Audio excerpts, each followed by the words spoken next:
Interpretation of statute, जिसे हम पिछले समय से पढ़ा रहे हैं, उसके कुछ निश्चित नियम हैं। मुख्य नियम तो 3 हैं। एक जनरल एंड ग्रामेटिकल, जिसे शाब्दिक एवं व्याकरणीय या शाब्दिक या व्याकरणीय नियम, और दूसरा अनिष्ट निवारण नियम, और तीसरा गोल्डन रूल या स्वर्णिम नियम। पहले नियम को तो अच्छी तरह से डिस्कस कर दिया था। दूसरे नियम और तीसरे को किया था, तो कुछ छात्रों ने दूसरे नियम को गोल्डन मिस्चीफ रूल को थोड़ा फिर डिफरेंट करने के लिए कहा था। तो ये मिस्चीफ रूल वहाँ अप्लाई किया जाता है जहाँ न्यायालय के समक्ष किसी कानून या किसी उपबंध के एक से अधिक अर्थ आते हों। तो न्यायपालिका का काम है कि विधायिका के आशय को देखना है कि विधायिका की उस कानून को, उपबंध को बनाने की नीति क्या थी और उद्देश्य क्या था। इसलिए विधायिका के आशय को ज्ञात करने के लिए न्यायालय को एक हेडेंस केस डिसाइड किया गया था। बहुत पुराना है, 1854 के। इस केस में कोर्ट ने कहा था, लॉर्ड कुक का कहना था कि जब ऐसी स्थिति आ जाए कि कानून की व्याख्या ठीक ना हो, एक तरफ अर्थ कुछ उपयुक्त है और दूसरी तरफ उपयुक्त नहीं है, तो मिस्चीफ रूल को लगाना हो। मिस्चीफ रूल का मतलब है अनिष्ट निवारण नियम। मिस्चीफ को रिष्टि कहते हैं। रिष्टि को भारतीय दंड संहिता की धारा 425 में ही परिभाषित किया गया है। रिष्टि का मतलब है साहस से किसी को क्षति पहुंचाना, और रूल का मतलब है ऐसे नियम की ऐसी क्षति को पहुंचाने से रोकना। तो मिस्चीफ रूल का अर्थ ये है कि किसी अनिष्ट को रोकने के लिए। और यह अनिष्ट कब? जबकि न्यायालय के समक्ष केस गया है, न्यायालय देखता है कि 2 अर्थ निकल रहे हैं, एक अनिष्ट कारक है और दूसरा उसे अनिष्ट को रोका जा सकता है। तो न्यायालय इस नियम मिस्चीफ रूल को अपनाता है। मिस्चीफ रूल में न्यायालय का कहना, न्यायालय स्वयं अपने से प्रश्न करता है। ये 4 प्रश्न हैं कि जो प्रेजेंट कानून है, जो इंटरप्रिटेशन के लिए आया है, उससे पहले संविधि क्या थी, उस संविधि में कौन से दोष थे जिसे कॉमन लॉ में ठीक नहीं किया जा सकता या ठीक नहीं किया गया। तीसरा था पार्लियामेंट ने उसके दोष को किस प्रकार से हटाया, और चौथा वो दोष हटाने की वजह क्या थी। तो किसी भी कानून में जिसका अर्थ स्पष्ट करना हो, तो उसमें सबसे बड़े यही देखा जाता है, इन 4 पॉइंट को लगाया जाता है। जैसे Alamgir versus state of Bihar के केस में, जो 1959 का केस था, इसमें एक रहमतिया नाम की स्त्री की शादी एक शुक्लू मियाँ से हुई थी। बहुत दिन रहने के बाद वो अचानक शुक्लू मियाँ का घर छोड़कर आलमगीर के घर रहने लगी। आलमगीर के यहाँ ऐसे रहते, हस्बैंड वाइफ की तरह से रहने लगे। शुक्लू मियाँ को जब पता लगा कि उसकी पत्नी आलमगीर के साथ रह रही है, तो उसने कोर्ट में याचिका दी कि उसकी पत्नी को वापस कराया जाए, क्योंकि मेरी शादी हुई थी और शादी के बाद मेरे अधिकारों का हनन कर दिया उसने। तो भारतीय दंड संहिता की धारा 492 के अंतर्गत उन पर केस दायर किया गया। सुप्रीम कोर्ट में जब ये केस आया, तो सुप्रीम कोर्ट में उसका कहना ये था, अपराधी का, कि ना तो मैं इसके लिवा के लाया हूँ, ना फुसला के लाया हूँ, ना मैंने इसे रोक के रखा है, ना ताले में बंद किया, ना छिपा के रखा है। मैं तो इसको लाया नहीं, ये स्वयं आई है। न्यायालय ने कहा कि देखिए उसके आने का कारण क्या है, आप उसको निरोध किए हुए। यह मुख्य शब्द निरोध था। जो इस निरोध का जो अनिष्ट था, कमी थी, दोष था, इसको न्यायालय को हटाना था। तो न्यायालय ने कहा कि जब स्त्री आपके यहाँ आई, आप पुराने पैरामर थे उसके, आप जानते थे कि इसकी शादी हो चुकी है, ये विवाहिता है, जब आपके यहाँ आई आपने क्यों रखा? आपको बाहर वापस कर देना था, आपने उसको रखा। इसका मतलब निरोध किया। निरोध के लिए ज़रूरी नहीं है कि आप ताला बांध डाल के रखें या उसके हाथों में हथकड़ी डालें या उसको ताली में बंद करके रखें। और छिपाने का मतलब ये भी नहीं है कि उसे घर में ताला लगा के रखा जाए। ये पर्याप्त है कि आपने निरोध किया। जो शब्द था निरोध की कमी थी, निरोध का इंटरप्रिटेशन था। तो न्यायालय ने कहा कि इससे पहले विधि क्या थी, उस विधि में क्या दोष थे, पार्लियामेंट ने उन दोषों को कैसे हटाया, अब स्थिति क्या है, क्या ज़रूरत थी। तो ये निरोध शब्द की इंटरप्रिटेशन था। इसी तरह से Ranji D Udeshi versus state of Maharashtra AIR 1965, एक व्यक्ति बम्बई फुटपाथ पर छोटी छोटी किताबों की दुकान लगाया था। उसमें एक पुस्तक लेडी चैटरली लवर नाम की थी। वो अश्लील पुस्तक थी। उसमें एक तरफ कंटेंट थे, दूसरी तरफ नेकेड पोजेस थे। उसको जब देखा गया, रिपोर्ट हुई, तो पुलिस ने वो सारी कॉपियाँ जब्त कर ली और इसके खिलाफ भारतीय दंड संहिता की धारा 292 के अंतर्गत केस बनाया। इसका कहना ये था कि मुझे नहीं मालूम कि कौन सी किताब अश्लील है या गंदी है, मेरे पास तो जो भी किताबें आती हैं मैं बेचता हूँ। कोई भी कोई भी व्यक्ति, पुस्तक बेचने वाला हर किताब को पढ़कर नहीं देखता है।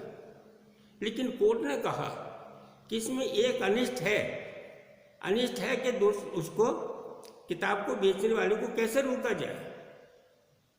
तो उन्होंने कहा भारतीय दंड संहिता की धारा 292 स्पष्ट कहती है कि जो कोई व्यक्ति किसी अश्लील पुस्तिका, चित्र, रंगचित्र, कोई भी लेख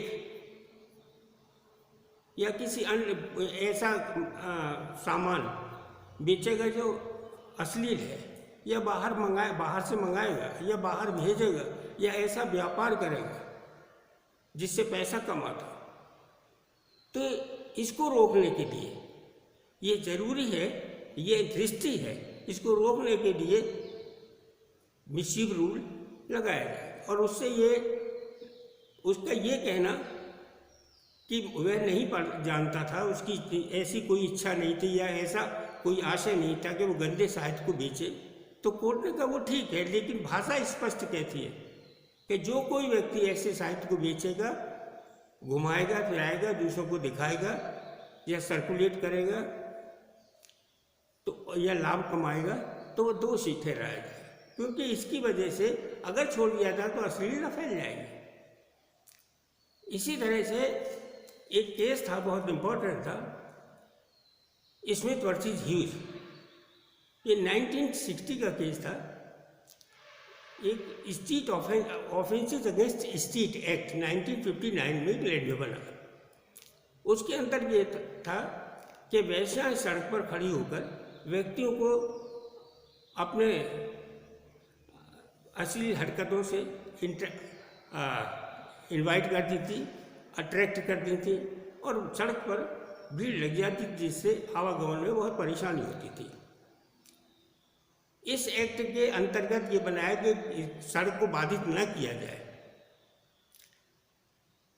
महिलाओं ने उस सड़क पर जाने के बजाय अपने जो सड़क के पास अपने मकान थे उनकी छज्जों से, उनकी दीवारों से, उन ऊपर से अट्रैक्ट करने लगी। उनका कहना ये था कि हम सड़क पर नहीं बाधा डाल रहे। कोर्ट ने कहा ये भी सड़क के अंतर्गत ही आते हैं, क्योंकि अगर उसका इंटरप्रिटेशन ये था कोई जो कमी है उसको कैसे दूर किया जाए। तो कोर्ट ने जो रास्ता अवरुद्ध करने के लिए नियम बनाया था उस सीमा के अंतर्गत ही आता है, तो उनको दंडित किया गया। और क्या गया कि ये जो अश्लील हरकत करती है उसमें सड़क के बजाय जो सड़क से संबंधी के पास वाली सीमाओं में करती है वो भी इसी के अंतर्गत आता है। इसी तरह एक केस था BK Garg versus state of Maharashtra. इसमें म्यूनिसिपैलिटी के एक नियम में ये था कि SC/ST का कोटा होना जरूरी है। वहाँ इलेक्शन कर लिए गए थे, सिलेक्शन कर लिए गए थे, इलेक्शन सिलेक्शन थे, लेकिन SC/ST को नहीं दिया, कोई स्थान नहीं दिया। BK गरण ने इसके खिलाफ याचिका की कि मेरे सक्षम कैंडिडेट होते हुए मुझे नहीं लिया गया। तो न्यायालय ने निर्णय दिया कि इसका उद्देश्य ये था, यद्यपि SC/ST व्यक्तियों के उनका निर्वाचन म्यूनिसिपैलिटी में होता था, लेकिन उनकी आवाज़ प्रबंधकीय समिति में नहीं थी, वो होना जरूरी था। तो इस कमी को दूर करने के लिए उन्होंने कहा ये उसका स्थान निश्चित होना चाहिए, उनका कोटा होता है, अगर नहीं किया जाता है तो ये हानिकारक है।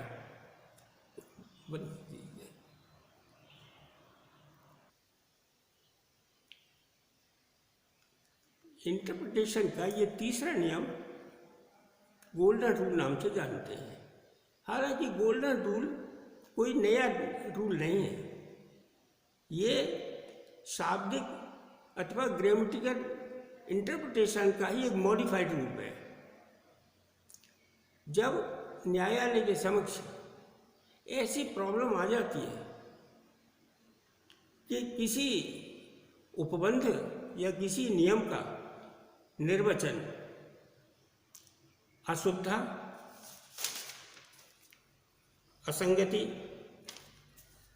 अन्याय, अस्पष्टता, कष्ट या निरर्थकता पैदा करता है, तो न्यायालय को उसको केवल इतना ही चेंज करना पड़ता है कि अर्थ स्पष्ट हो जाए, क्योंकि अर्थ स्पष्ट करना विधायिका का मुख्य कर्तव्य है। एक सेकंड,